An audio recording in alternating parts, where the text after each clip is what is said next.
Practiced today and really good one on Wednesday and Tuesday and Wednesday. So we had a good week of practice. Played a good Virginia team that seems to be getting better as the season goes on. Obviously, Brendan Armstrong is a guy that's focused on offense. They got a lot of targets that I think will be fresh and ready to go from not playing last week. So defensively, they're strong. They're another good defense that our offense will face this week. So we got to go out and execute and play football. Questions? Yeah, when you look at the numbers, I mean, their offense ranks the worst in the ACC in efficiency. With that, being known, do you maybe consider being more aggressive when you guys have the football, knowing that your defense might be at an advantage? We're going to play football. We want our offense to go, and we want our defense to play well. So it's not going to change how we do anything. Pat, you guys have lost games when quarterbacks have gotten out on you guys and gotten mobile. Did better against that last week, but you're facing a guy, Brendan Armstrong. You faced him before, but now he leads the team in rushing. What have you guys keyed on this week to make sure it doesn't happen again? Well, again, I think you hopefully learn from prior mistakes, whether it's North Carolina, Louisville, which I think their longest run was there was a major holding call on that play where Kalijah got tackled on the right side of the line. So just got to go make plays and do your job. It's what it comes down to. When guys start to press and start to go, gosh, what's going on here? I have to do something new.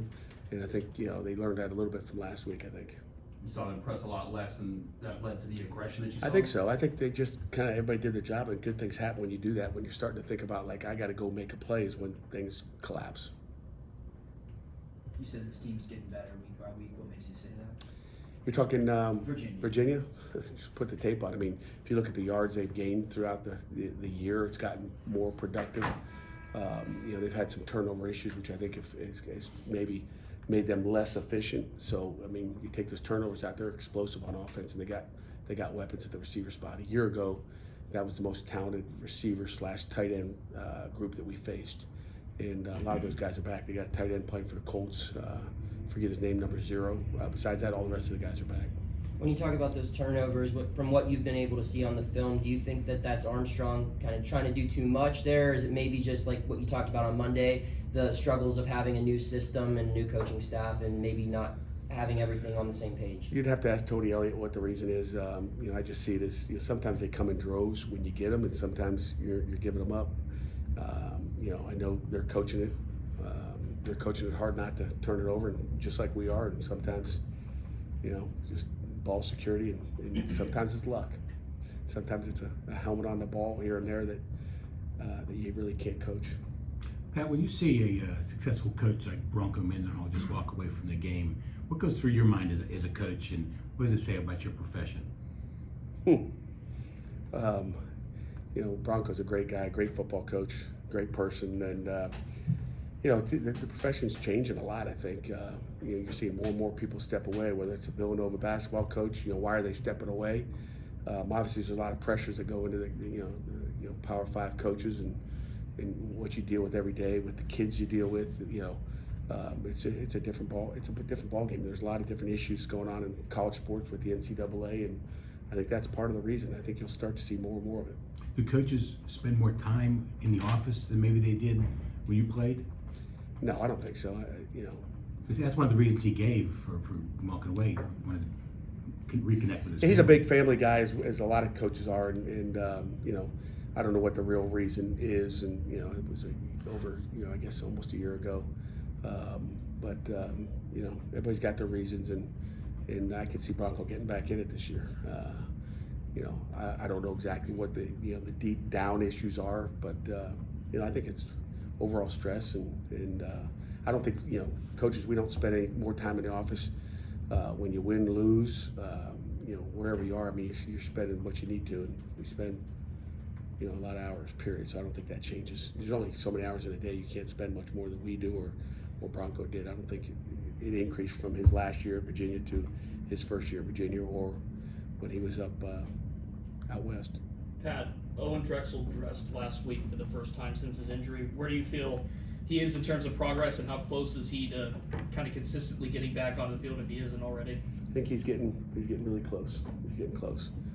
Last week was his first week back practicing a little bit, so I think he's closer this week than he obviously was last week. How's Cradle done, since he really moved into that center job?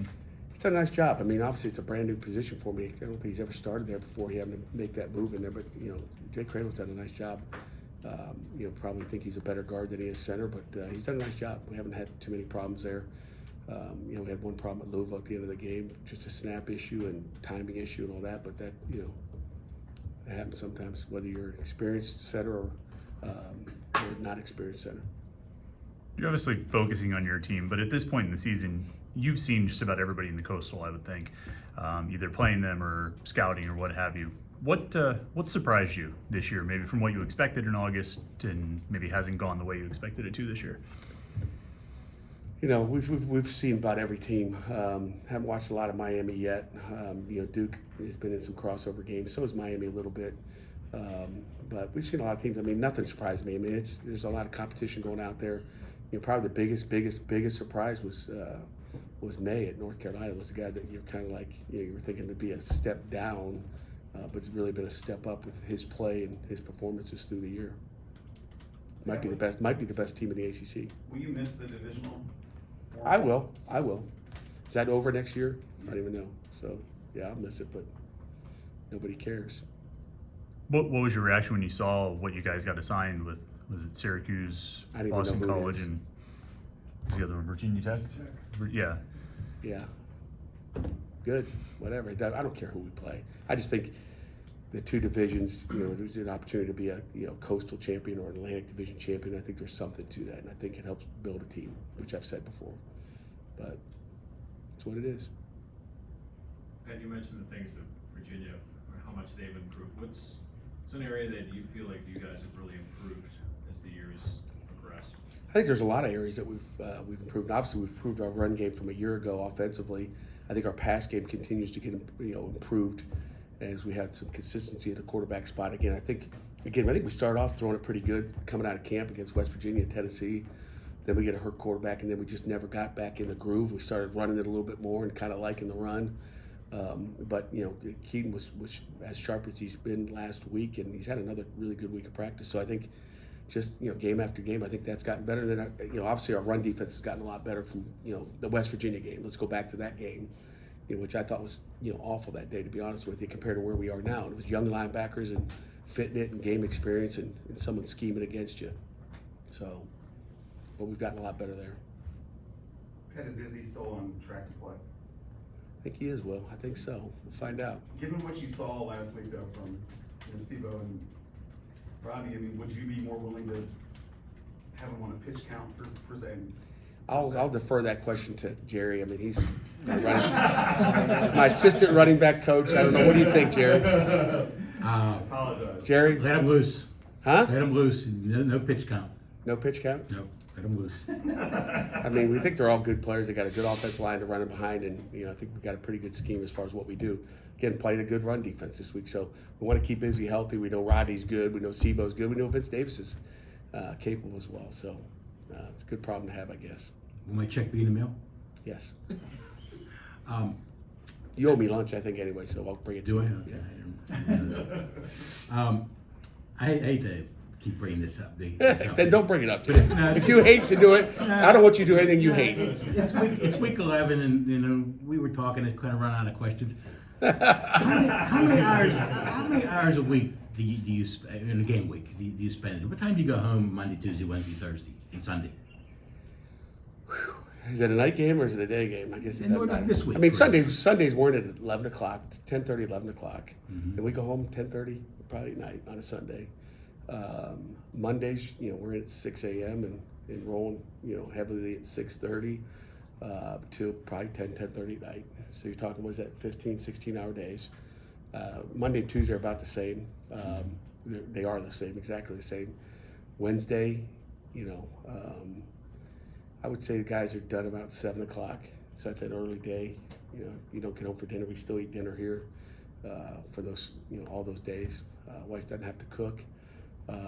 Got radio show on Wednesday, and then I just get everything I needed done at home on that. After that radio show's over, and then Thursdays, again we're in at 6:30 again, and our coaches kind of got the afternoon off. I'll be here till 5, 6 o'clock, but everybody can work on their own. There's basically 12-hour days during the season. Yeah, well, there's not 12-hour Well, days. There's 15-hour days on. Mhm.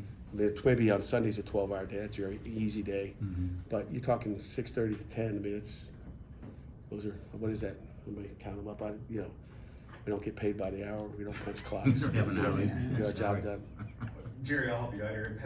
How do you avoid burnout? From just the sheer tonnage of the workload? Just you're so used to it, you don't get burnt out. You know, maybe that's what happened to Bronco. I don't know. I get a workout in the morning at 4:30. I'm getting a workout in, and that helps me. I think. 4:30 in the morning. At home, you mean? Yeah, at home. Oh yeah, get a workout in and cruise in. Get ready to work. Pat, Why'd you hate to ask that question? I don't know. I thought you were going to ask an injury. I I thought you were going to ask an injury question. I didn't think you'd like it, that's why. But you gave a good answer, thank you. You got it. Pat, you guys have been one of the best third down defenses in the ACC. What have you guys done right? What do you guys have to keep doing right to kind of keep that up in the final weeks? You got to execute and make plays. I mean, I think that's what it comes down to. You know, we spend Tuesday nights, you know, probably 2 hours game planning, third and short, third and medium, third and long, and just locking into those different situations. And I think we do a good job game planning and putting our kids in position. You got to go out and execute. You know, I think, you know, what we do is good. And I thought we had a great plan last week against Syracuse. You got to have another good one. You know, it's all everything. It changes every week, who you're defending and what you have to do.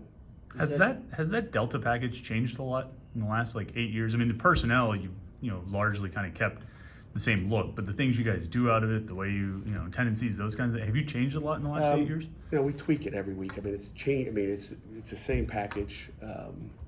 It's the same package. It just gets tweaked weekly on what we're going to do. Like last week, we had some great tweaks that kind of got after him a little bit, took away Gatson a bunch, and those are just fine little tweaks that are, you know, that our guys can handle. You know, we change up our blitzes. Some weeks it's this, some weeks it's that. There's a lot of different things we do. So we get a whole list of different things, and we just, you know, pick and choose what we want in, what's good versus the protection, what do we need in. I mean, it's just a lot of things that go into it. On Monday, you talked about how this week you were looking to find some answers about the punting position. Did you find those answers? Do you guys know who you're going to probably roll with for the rest of the year after this week? Well, we'll find out. You know, I think it's a week by week. I think it'll be a week by week and see who goes. But right now, Junko's going to start at the punter, and he's had a good week. And Cam is ready to roll if he needs to. And Sky punts. We still got to watch the tape from today. We got a lot of work at that individually. Just to see who, but you know, we got a lot of, right now we have a lot of confidence in Sam, but I think Junko could possibly do it too. So those are the two that are going to be going to Virginia? All three are going. All three are going? Okay. Yeah, Cam's got to go too. He's a holder too. So bringing 3 punters, you know, one's a holder who's done a heck of a job all year. Were you pretty good at it? Punting, High school? I was pretty good. Mm-hmm. Pretty good. I thought you were the backup. Did you say you were the backup punter? No, I was a starter. Oh. College, I was a backup. No. He said I can coach punters. I coached them for a bunch of years, so I've spent a lot of time with this week. So we're gonna get it right. Usually, I go during dynamic warm up. I go with the guys to see the majority. Let the specialists go over there. I probably made a mistake. I should have spent some time over there. So I've spent more time with the punters this week, just to look at the details and what they're doing. Feels like every coach from Youngstown loves punting. Why is that? I have no idea. I've heard numerous coaches who are from Youngstown, Stoops, Trussell, all these people who either coach there or are from there, and they're all talking about how punt is the most important play in football. Well, the punt play, I think. Yeah. You know, it is. You know, I think every coach in the country, whether they're from Youngstown or Alaska, I think knows that the punt is an important play, and we've been average with it. And then obviously coming out of not having Kirk anymore, we've had some growing pains there and some drops and some 2-yard punts and some other things happen. But it's not an easy position to play, sitting back there catching that ball and making good decisions. So it'll take time, but I think it'll continue to get better. But the punt is the most important play in football, period. Anything additional? Come on, you guys got more questions than that. Come on, Will, come on. Against the Will's looking at Jerry. I am curious about this. You're talking about your long days and you're getting up at 4:30 to work out. How much are you sleeping in there? 5 hours, 6 hours, whatever it is. I mean, I don't fall asleep as soon as I get home either, but you know, the workout helps you. I mean, if you guys get a workout in the morning, it makes you feel better. So if you guys are struggling with energy during the day, get a workout in the morning. It fuels you for the rest of the day. To me, that's a key. Is that a year-round thing, by the way, that sleep schedule, or do you give yourself in the off-season? In the off season, you get more because you can't walk into high school at 6:30 in the morning when you're out recruiting. So, you know, when the season's over, it gets a little bit easier. But sometimes I'm getting to, getting to a hotel at 1, 2 o'clock in the morning. So 7 o'clock comes real quick. Do you ever wonder what you'll do with yourself in your days when you're not coaching?